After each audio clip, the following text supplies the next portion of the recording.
Chez Adecco, en fait, peut-être le message que je voulais vous passer, c'est qu'on c'est long de changer les choses, en fait.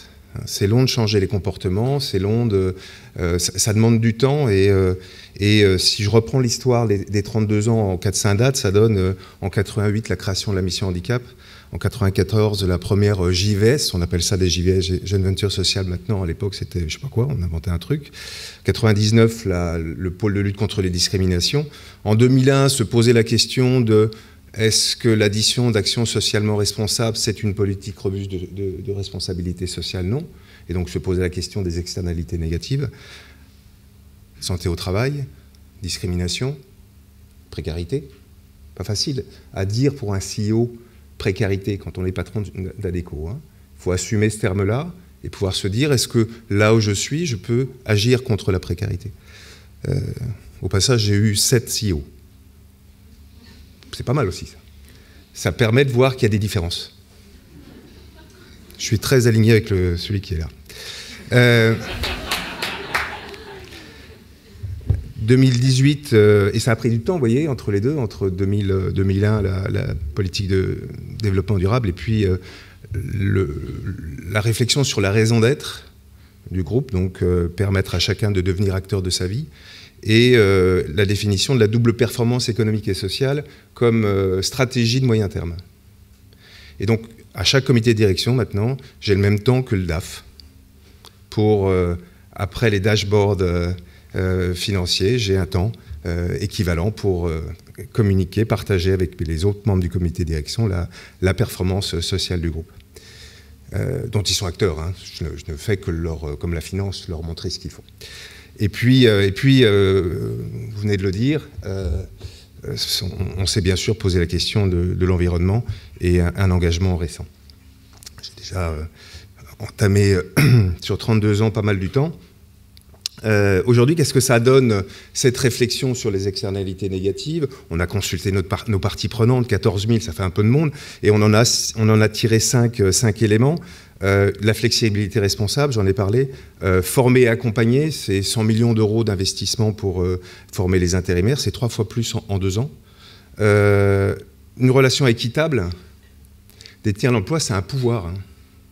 Et l'abus de pouvoir, il est très proche d'une pratique.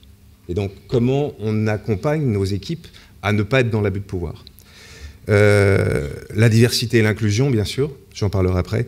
Et puis, la transition énergétique, j'ai eu un peu de mal à faire passer ce sujet-là, parce qu'on nous disait, bon, entreprise de service, donc ok, bon, un peu d'informatique, un peu de data, un peu de ci, un peu de ça.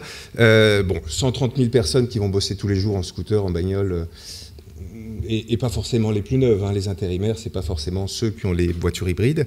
Donc ça a été entendu. Donc on a un programme de réduction de nos émissions, bien sûr, et de compensation en parallèle.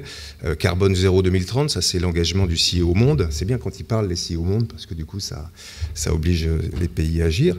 Et puis se poser la question de l'accompagnement de la transition énergétique. Et peut-être un élément important en termes de management, c'est de se dire la RSE, l'engagement sociétal chez nous, c'est pas en dehors du business, c'est au centre du business. Et aujourd'hui, nos premiers clients, c'est le BTP, c'est l'automobile, c'est ces secteurs-là.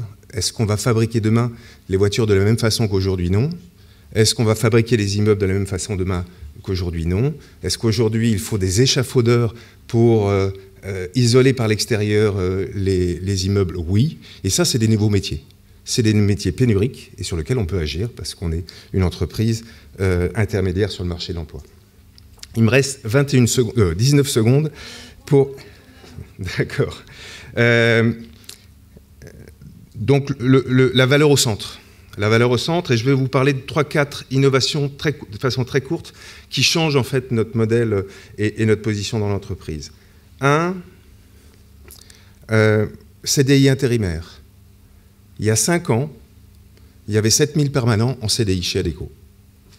Aujourd'hui, 5 ans après, il y a 7000 permanents chez Adecco, toujours, mais il y a 17 000 intérimaires en contrat à durée indéterminée. Et ça change une boîte. Ça change une boîte parce que la responsabilité que vous avez, elle n'est pas la même. Le dîner de fin d'année que vous faisiez avec votre petite équipe de 4-5 personnes, aujourd'hui, c'est 25 à 30 personnes avec des intérimaires, et donc de la diversité.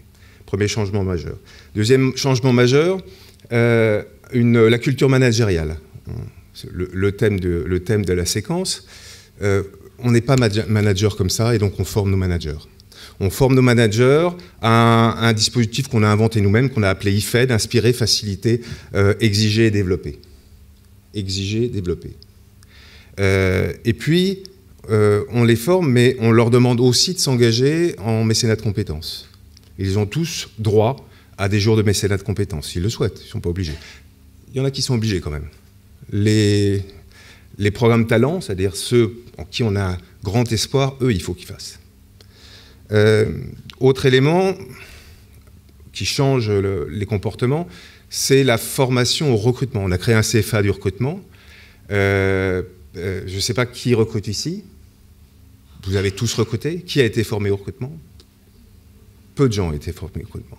Et recruter autrement, c'est juste essentiel aujourd'hui.